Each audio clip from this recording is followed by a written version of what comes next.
Welcome to Da Nang. Welcome to the beautiful ocean here. The East Vietnamese Sea. Oh, whoa, whoa, whoa. Oh my God, it's amazing. Look at this. It is afternoon now. Very good weather. It is kind of clear. And yeah, I want to show you a little bit the ocean side now. Now you can see here the Muang Thang building will take away the sun here, and now it's going to be in shade. So this is going to be the shady walk on the beach, which is actually good. So you're not all the time in the sun, but it's still warm here, guys. It's nice. There's a nice breeze. It's very nice. People are playing volleyball here in the shade, so you can actually play volleyball in the shade here. But if you want to have it in the sun, it's also possible. Very nice, guys. People are walking, people are in the water, surfing. The waves are not that high. Look at this, he's also a walking channel. But here, the Pocket 3.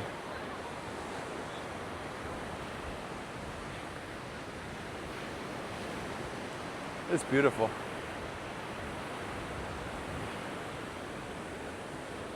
I think I'm gonna travel soon, all the way. Travel. I will take a Grab all the way there. Maybe I should walk. Or maybe I take the Grab from the hotel at the, what is it called again? I forgot the name, but last time we walked all the way there and again to the left and then around. But this time I will start the walk there and go all the way to, we'll go all the way to the start of the Sontra Peninsula. And then I will make a walk all the way in this very calm neighborhood where they actually also build a lot at the moment. It's still more calm, but this way is the same as going towards the city and to the airport. So it is further away to go all the way there than to the airport. This is very interesting, guys. Very interesting. It is, I think, 7 kilometers, even though it looks like very close. And as you can see here, you still see the Lady Buddha. It's so big, like if you stand in front of it, it's so big building, crazy. And there's also a pagoda inside it. Check this out. What is he doing? Oh, wow. I don't know what he's doing. Is he flying away now?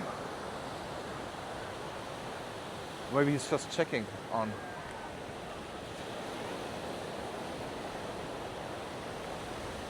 Oh wow.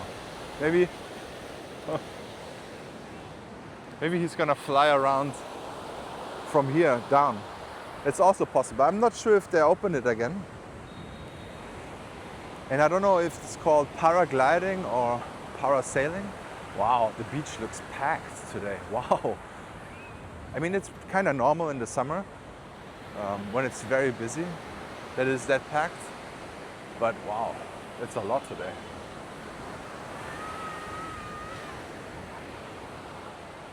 Paradise is also almost back to normal. Check this out, how wide the beach part is. As you remember, maybe the water went all the way up to Paradise Beach Bar and almost destroyed it. Crazy. But we're gonna go check this out. There's so many people. That's too much for me, guys. I will go back to the walking thing. Too many people. Because also, everyone in the shade, everyone who wants to have the sun has to go in a small spot. Very interesting, guys. And here in the shade, it's kind of spacious. But to be honest, if you want to have it a quiet beach, you gotta go a little bit more south, where it's not easy to park and where there are not many hotels, just some resorts, you know. Wow.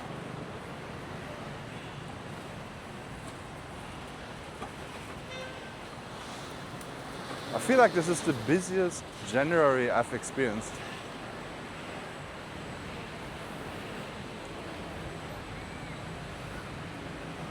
Huh.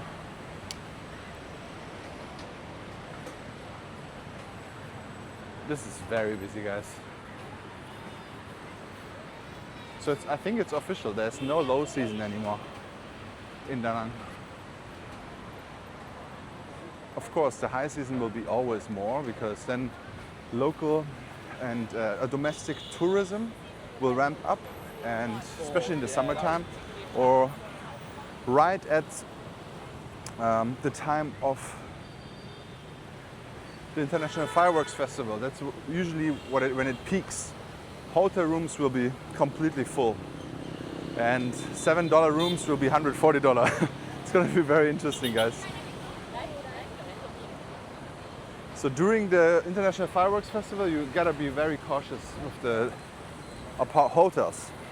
Apartments don't really change unless it's like Airbnb or something like that. But with hotels, gotta be aware of that. In July, I think it's in July. Just Google International Fireworks Festival. It's very nice to be here, but you have to book in advance. Don't do it last minute, believe me. This year or last year, some friends from Hanoi wanted to come and wanted to book something, and there was literally nothing available on Agoda. It was just so packed. Crazy.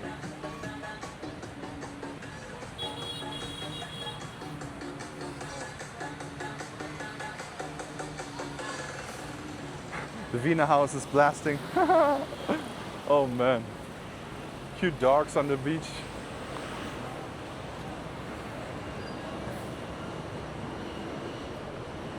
And this is opening very soon, guys, Antoy. And I saw Antoy in the city center, the seafood restaurant there. And it's that. So they also advertised it, that they will open it on the beach. Very interesting. I can't wait to try it out. I think they're opening very soon. By the time you watch this video, I think it's open already. It's gonna be open, pretty sure. Also, lots of people here.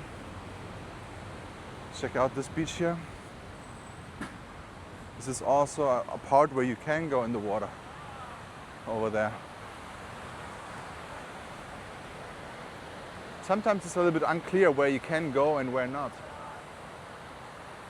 But usually where the safety guys, the lifeguard, there you should be able to. And if you go somewhere where you cannot go in the water, they will whistle at you. So, but yeah, I think you can go in here because, yeah, there's a lifeguard and people are in the water.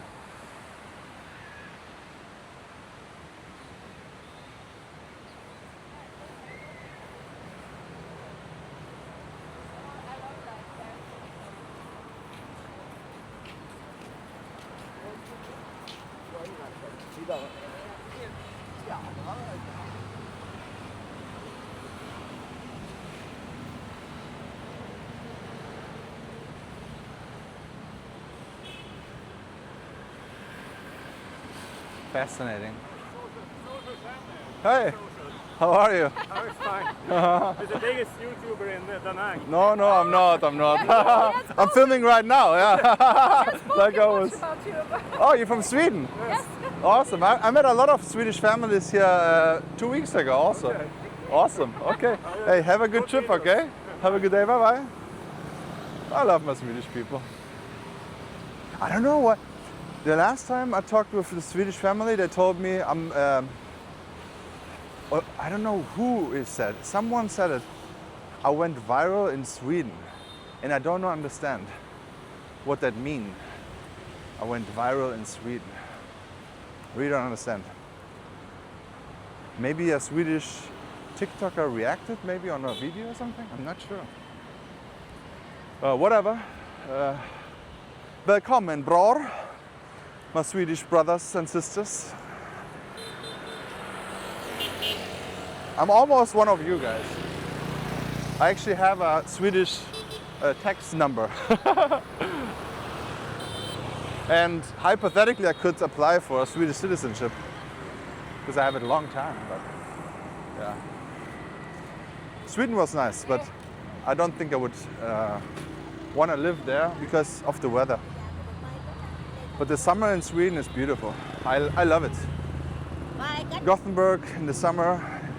There's not many places in the world where it's more beautiful in June than Gothenburg or like Sweden or like the nature side of Sweden. Everything a little bit outside of the metropolitan town. It's nice. It's very nice. But then you have the Novembers. They're so brutal. But that's why the Swedish people always travel. They know what they're doing. Swedish people, they always travel to Thailand or something warm. But I think it's the same in many places, especially Germany in the winter. Now is also very nasty at the moment, minus 10 degrees Celsius. Okay, now the Canadians will say, yo mate, you have no idea what cold means. And yes, I don't know, I have never been to Canada. I could imagine Canada is worse. Alright guys, shout out to all my Canadians and of course Swedish and Europeans. Thank you so much for watching. Check out this video here and see you in the next vlog.